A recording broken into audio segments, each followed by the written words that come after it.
Hello, this is Dr. Sunil Tumala. I am a neurologist in Frisco, Texas. Today I'm going to talk about the efficacy of mask in the context of COVID-19 infection. I have been asked by many patients and friends and my staff whether mask really works or not. I have done some research on this topic and I'm going to present in a very succinct way what I found.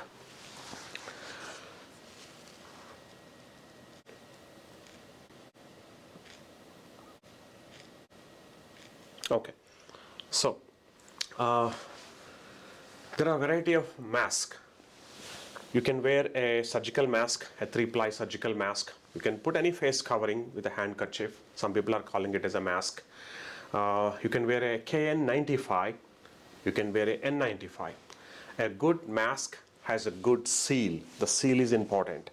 So if you have good elastic bands and have a good seal, then you are not inhaling air through the gaps, and the air you are exhaling is not leaving through the gaps. Everything is happening through the pores, the holes inside the mask.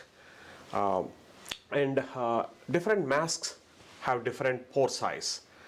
A N95 mask has a pore size anywhere from 60, 70, 80 micron size to around a few hundred micron size.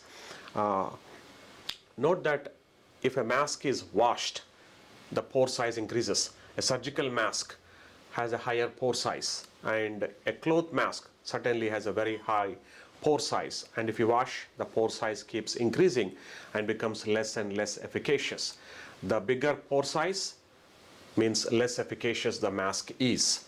Certainly it may dampen the speed of the particles one is exhaling or coughing, but a bigger size particles can escape. I will describe what does it mean. So when a person is talking or sneezing or coughing, three different activities. Talking is just by usual force. Regular breathing has a little bit lower force. Talking, a little bit higher force. Whereas a coughing and sneezing, especially coughing and sneezing, has a very high force. So the greater the force with which the particles from the person's mouth and nose are coming out, the more likely they are to escape and come out of the mask. Okay? The bigger the particle, the more likely it get trapped inside the mask. The smaller the particle, it's more likely to get out. The more the force, it is more likely to get out. So a small sized particles, when sneezed or coughed, are more likely to get out.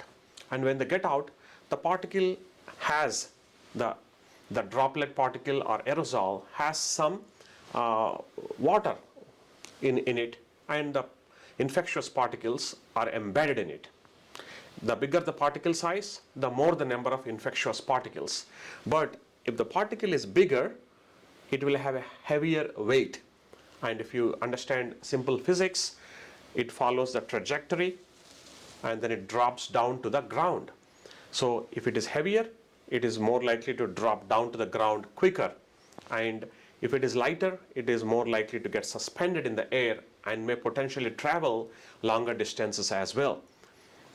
So the particle size matters, the pore size matters, and whether the person is just talking, sneezing, coughing, or breathing matters. Okay, all these three variables will influence what is the potential risk to you from other person, and what is the risk from you to other person. Okay, but it is clearly demonstrated that if both the people in a closed room wear the mask, any type of mask, the risk of transmission of COVID-19 significantly goes down. The more seal, the better the mask, the lesser the risk of transmission. In fact, in my opinion, this has the best efficacy of reducing the transmission risk than anything else we know of. So if the particle size is bigger, it has a heavier weight, it has more water in it, it gets evaporated.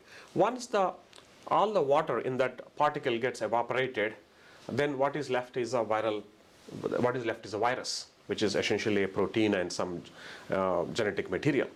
and most of this will get damaged by the heat, and they don't stay for a long time. And by the time, and this happens by the time the virus reaches the floor. So the risk essentially comes from this aerosols and droplets. And aerosols are going to suspend in the air for a longer period of time. They are lighter, and if there is a still air, they can travel a little bit longer and then drop down. And if it is a heavier, they travel shorter distance and they drop down. And if it is a still air, essentially there is a higher likelihood that they may be concentrated. If it is a significant air movement, certainly they will travel farther distance, but they also get diluted. So especially if you are in outdoor environment, constant airflow will dilute the number of viral particles in a specified amount of volume of air. So when you inhale that, you get a lesser viral load. So essentially, your risk of infection is not only related to your immune system, but also how many viral particles you are inhaling. The lesser number of viral particles you are inhaling, lesser the risk. Okay, so it's very important to understand that there are lots of myths saying that mask does not help because the virus is too small and the pores in the mask are bigger, so masks are not going to help. They miss the point that the virus does not come out from the nose and mouth as a virus. It comes out as a droplet. And when it comes out droplet, it has a water embedded in it, and there are multiple viral particles in a single droplet. And most likely, if you have a good mask, they are trapped inside your mask. And if they, by chance, they escape through the pores and they come out, they are more likely to come out with the less force if you wear a mask, and they will drop down quicker if you maintain certain distance. And hence the recommendation that 6 feet distancing, especially if you're indoors or if the air is still, and if you maintain a 6 feet distance, then the possibility that when somebody is exhaling or putting out the viral droplets, then if you are 6 feet away, they are less likely to reach you. And so you're less likely to be infected. Again, this is all about probability or likelihood. This is not an absolute numbers. There is always some minute amount of risk, and we are all talking about reducing that risk. In the same way, people talk about vaccine means you don't have to wear mask. I repeatedly emphasize to people that vaccine reduces the likelihood of getting a bad outcome. It may or may not reduce your chance of infection. It may reduce, but the likelihood of dying or having a bad outcome is reduced, and that is what the clinical trials have shown when these companies put out that data. Again, patients ask me, what is the long-term data? I don't know, and you have to ask the CDC or FDA for that. The long-term data, if you are worrying about 2 years, 5 years, 10 years, 20 years, I don't know. There is none, at least as far as I'm aware. So, and I often get quizzed into this when patients try to argue with me when I try to recommend vaccination. And also, people argue about mask, and we tell them wearing a mask is better than not wearing anything. It not only reduces the risk of infection to you, even if you are vaccinated, but it is also a good thing that you care about others. It tells that you care about others. And after all, it's the empathy that matters. So I would humbly request everyone, please wear mask, a good one, not just for namesake putting some cloth in front of your mouth or pulling it down when you're talking. That's useless. Please wear a good mask, and if we stop the spread of this infection, we can come out of this pandemic quicker. Otherwise, there will be many more lives will be lost.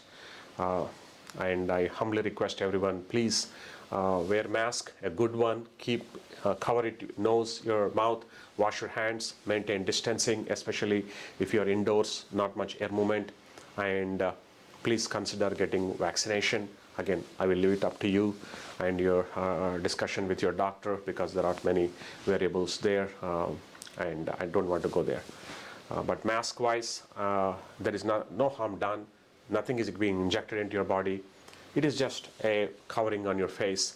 And obviously, whenever you are by yourself, you don't have to wear mask. But whenever you are with others, especially it tells that you care for others. So please wear a good mask, at least a surgical mask, if not a N95 or KN95 mask.